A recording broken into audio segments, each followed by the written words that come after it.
Di zaman sekarang ini, untuk memasuki perguruan tinggi tentunya banyak hal yang harus dipertimbangkan.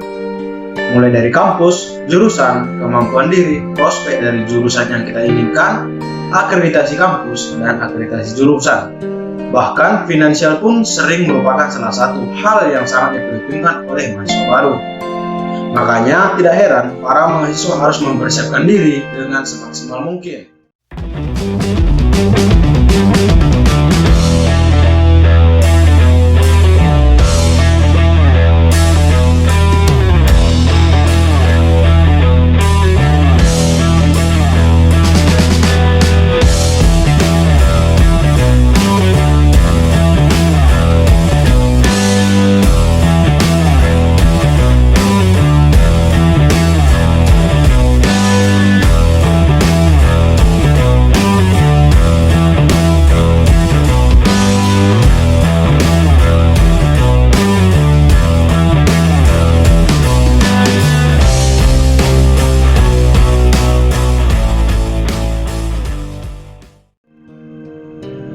Memilih jurusan di perguruan tinggi terkadang tidaklah semudah yang kita bayangkan.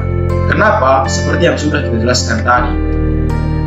Kebanyakan calon mahasiswa baru di perguruan tinggi untuk memilih jurusan sangatlah erat kaitannya dengan prospek kerja. Betul tidak? Tentunya, jika ingin memilih jurusan yang prospek kerjanya menjanjikan, maka perlu persiapan yang maksimal juga.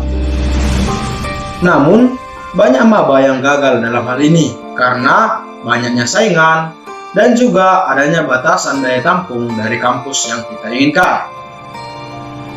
Berbagai cara pun dilakukan oleh para calon mahasiswa baru untuk mendapatkan jurusan yang diimpikannya. Namun sebenarnya apapun jurusan itu tergantung orangnya untuk mengolah dan mengaplikasikannya sendiri.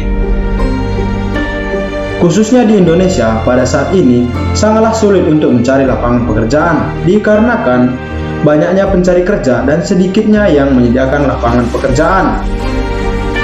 Belum lagi banyaknya orang yang mengandalkan orang dalam untuk mencari pekerjaan. Di Indonesia, menggunakan orang dalam untuk mencari pekerjaan bukanlah hal yang tabu lagi, atau dalam bahasa kerennya sudah menjadi rahasia umum.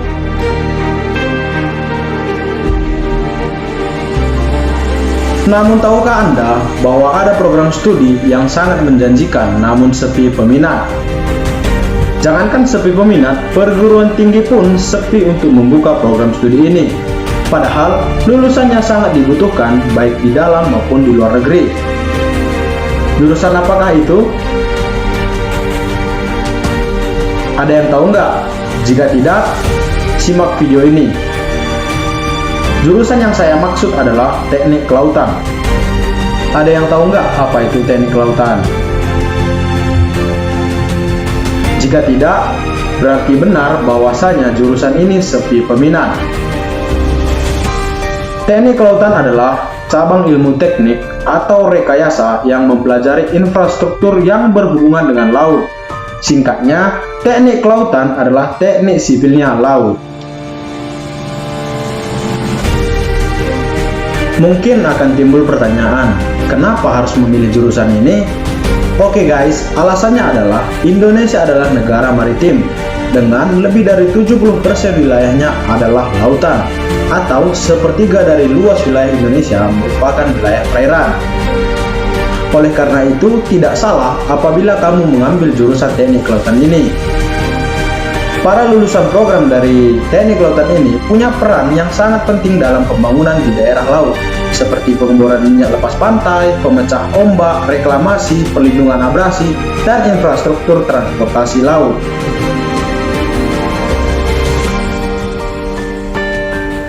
Nah, di program studi ini sama sekali tidak berhubungan dengan biota dan jenis-jenis hewan di laut, melainkan mempelajari bangunan dan struktur yang berhubungan dengan laut.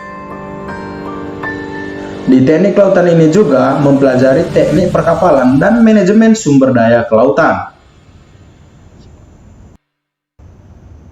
Untuk mata kuliah yang akan kamu pelajari jika kamu memilih jurusan teknik kelautan ini adalah kalkulus, fisika dasar, kimia dasar, analisa rekaya dasar, mekanika fluida, statistika, geoteknik kelautan, bahan bangunan laut, mekanika gelombang air, mekanika bahan, metode numerik, pengetahuan fisika laut, hidrodinamika, analis struktur matematik, struktur beton bertulang, akustik bawah air, gelombang acak, dinamika struktur, struktur baja, proses pantai, manajemen konstruksi bangunan laut, lingkungan laut, perencanaan prasarana pelabuhan, bangunan pantai, anjungan lepas pantai, perencanaan dermaga pelabuhan, pipa bawah laut,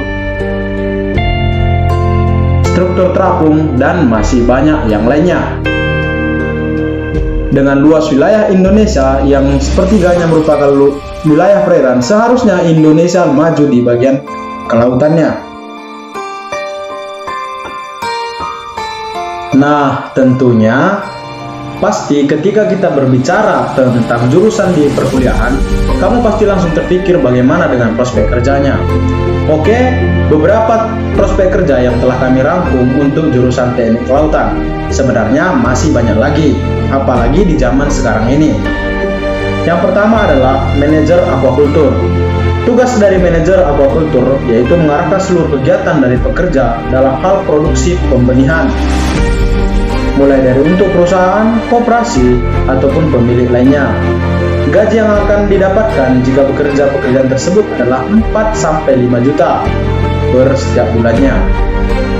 Kemudian yaitu pengajar ilmu atmosfer, ilmu bumi, ilmu kelautan, ilmu luar angkasa. Pekerjaan ini adalah pekerjaan menjadi guru, pastinya mengajarkan siswa atau mahasiswa.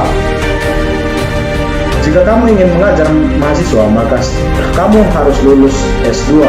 Gaji rata-ratanya yakni 1-5 juta. Manajer arsitektur dan insinyur.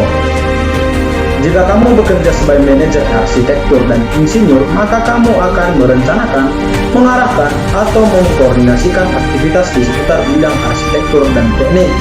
Gaji yang akan didapatkan cukup tinggi, yakni 10-15 juta.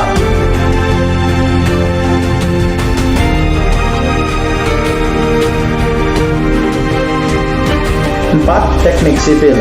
Seperti yang sudah disebutkan sebelumnya, teknik kelautan menjadi pengembangan dari teknik sipil. Oleh karena itu, teknik kelautan pun bisa bekerja sebagai teknik sipil yang berhubungan dengan proyek konstruksi lautan tentunya. Gaji rata-rata biasanya 5-7 juta. Selanjutnya, manajer konstruksi. Pekerjaan sebagai manajer konstruksi memang sangat menarik bagi sebagian lulusan teknik kelautan. Tugas dari pekerjaan tersebut adalah merencanakan dan mengarahkan pekerjaan yang memiliki hubungan dengan konstruksi. Gajinya pun tidak main-main loh, bisa mencapai 10-11 juta. Selanjutnya ada teknisi kelautan. Pekerjaan ini juga sesuai dengan sarjana teknik kelautan loh. Ia bertugas merancang, mengembangkan, dan bertanggung jawab terhadap pemasangan mesin dan peralatan kapal, termasuk mesin penggerak dan sistem sumber daya listrik. Gaji pada umumnya 5-8 juta. Insinyur sipil. Prospek kerja teknik kelautan selanjutnya adalah insinyur sipil. Tugasnya yakni merencanakan, merancang, serta mengawasi konstruksi dan pemeliharaan struktur bangunan, juga fasilitas seperti jembatan, bendungan, proyek irigasi, jaringan pipa, pelabuhan, dan lain-lain. Gajinya yakni 5-8 juta. Pengawas konstruksi dan bangunan. Tugas sebagai pengawas konstruksi dan bangunan adalah memeriksa struktur, menggunakan kemampuan teknik untuk menentukan kualitas struktur, mengarahkan dan mengspesifikasi kode bangunan dan regulasi lainnya. Pemeriksaan ini biasanya bersifat secara menyeluruh. Gaji yang akan didapatkan yaitu 4-6 juta biasanya.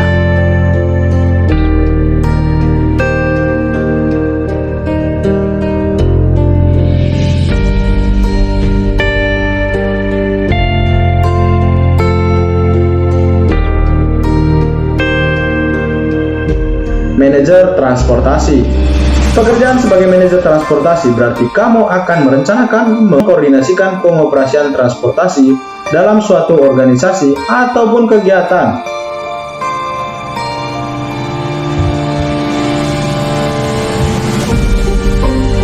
Gaji pada umumnya yakni 5 sampai dengan 6 juta rupiah. Yang ke-10 ada insinyur perkapalan. Nah, ini merupakan salah satu andalan dari kerja teknik lautan.